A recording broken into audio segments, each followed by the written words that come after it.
السلام عليكم ورحمة الله وبركاته. ازيكم حبايبي، عاملين ايه؟ اللهم صل وسلم على سيدنا محمد وعلى آله وأصحابه وسلم.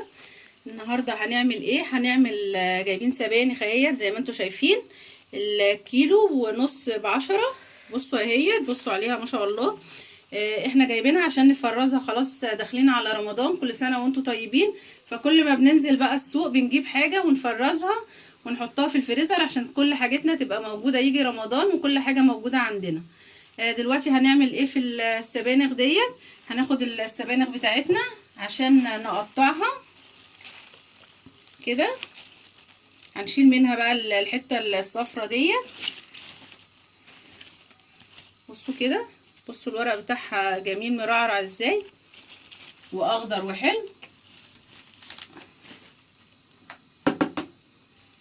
هنشيل كده، بصوا هنا كده عند الراس ديت بنشيلها، مش بنشيلها كلها يعني، بنشيل الحته اللي فوق دي بس، عشان ديت بتدي طعم حلو قوي للسبانخ لما بتيجوا تعملوها اهيت كده.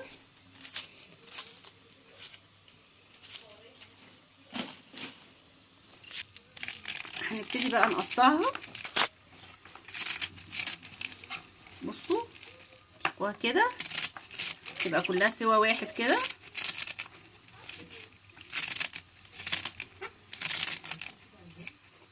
بصوا اهيت. هنقطع بقى كل الكمية ونرجع لكم تاني.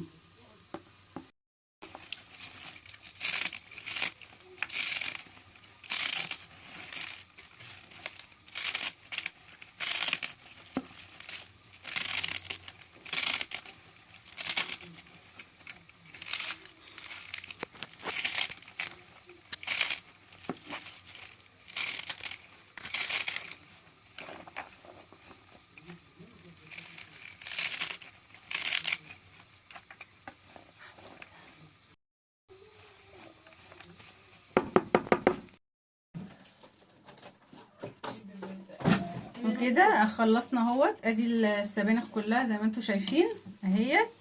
هنغسلها، انا نقعتها بردك وهغير لها الميه كذا مره، وبعد كده هناخدها بقى ايه نحطها على النار. بعد ما غسلناها حطيناها زي ما انتوا شايفين كده على النار. بصوا ده كتير اهيت. دلوقتي هتلاقوها نزلت خالص، قلت. هتنزل الميه بتاعتها تستوي كده ايه فيها. طبعا انتوا عارفين ان السبانخ ديت حاجة مهمة جدا، لانها مليانة حديد وفيتامينات وكده ومفيدة يعني. ف يا رب كده الفيديو بتاعي يعجبكم بإذن الله، وشطروا كده يلا وجدعانوا وانزلوا هاتوا حاجات بقى لرمضان فرزوها. ديت احنا فرزنا قبل كده البزلة، وكنت جايبة شوية طماطم بردك عملتهم، ودلوقتي السبانخ اهيت، وبردك جايبة حبة طماطم معاهم هفرزهم. وكل ما ننزل السوق ونلاقي حاجة هنبتدي نفرز بقى كده عشان رمضان. كل سنة وانتم طيبين والأمة الإسلامية بالخير، ويعودوا عليكم يا رب بالخير والبركات.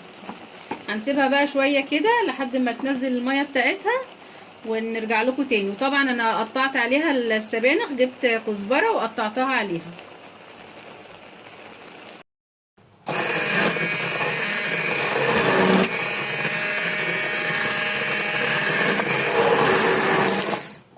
بصوا ادي الطماطم اهي. انا كنت جايبه 2 كيلو، والمره اللي فاتت كنت جايبه بردك 2 كيلو او 3 كيلو. وكل ما انزل، لان الطماطم بردك الايام ديت غلت عن الاول. كانت الاول التلاتة ب10 والاربعة ب10، دلوقتي بقى الكيلو ب8 وب10. فايه كل ما تنزلي السوق كده تجيبي حاجه وتفرزيها كده. وكل سنه وانتم طيبين. هنسيبها بقى كده تبرد كده شويه، ممكن انت لو عندك خلاط بتضربيها في الخلاط. لو عندك هاندي بلندر تضربيها بالهاندي بلندر كده بردك سهله وبسيطه. نجيبوا الكياس بقى بتاعتنا، اللي هي الكياس اللي بنعبي فيها الحاجه اللي بنفرز فيها الاكل بتاعنا، وهنعبيها ونرجع لكم تاني. بصوا قلت ازاي.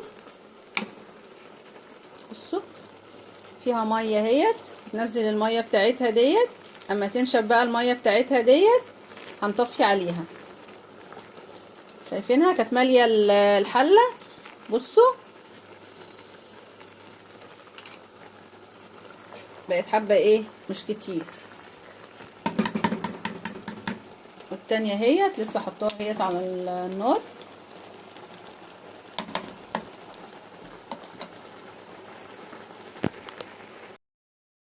ودي السبانخ كده بعد ما بردت خالص، بصوا شربت المية بتاعتها كلها. هنجيب بقى ايه، هنجيب الأكياس بتاعتنا ونبتدي نعبي بقى فيها، نشوفها هتاخد قد ايه. الطماطم طلعوا كيسين هما، كل مرة انزل اجيب شوية اعملهم لحد رمضان باذن الله. ودي السبانخ بتاعتنا اهيت بعد ما اتعبت في الأكياس. بصوا عملوا كام كيس، عملوا 5 أكياس. هنبتدي بقى نقفلها، هنطلع منها الهواء خالص كده. هنبتدي نلفها كده اللفه بتاعتنا من على الحرف، هنبقوا جايين قافلين كده ونرجع تاني نرجعها زي ما كانت اهي. بصوا كده مش هتاخد اي حاجه معاكم مش هتاخد اي مكان في الفريزر. هنبتدي برضك نطلع الهواء وتعملي على قد الطبخه بتاعتك، كل واحد يعمل عارف على قده على قد عياله، يعمل الطبخه اللي هو ايه هيعملها. بصوا اهي ديت على قدي وعلى قد عيالي.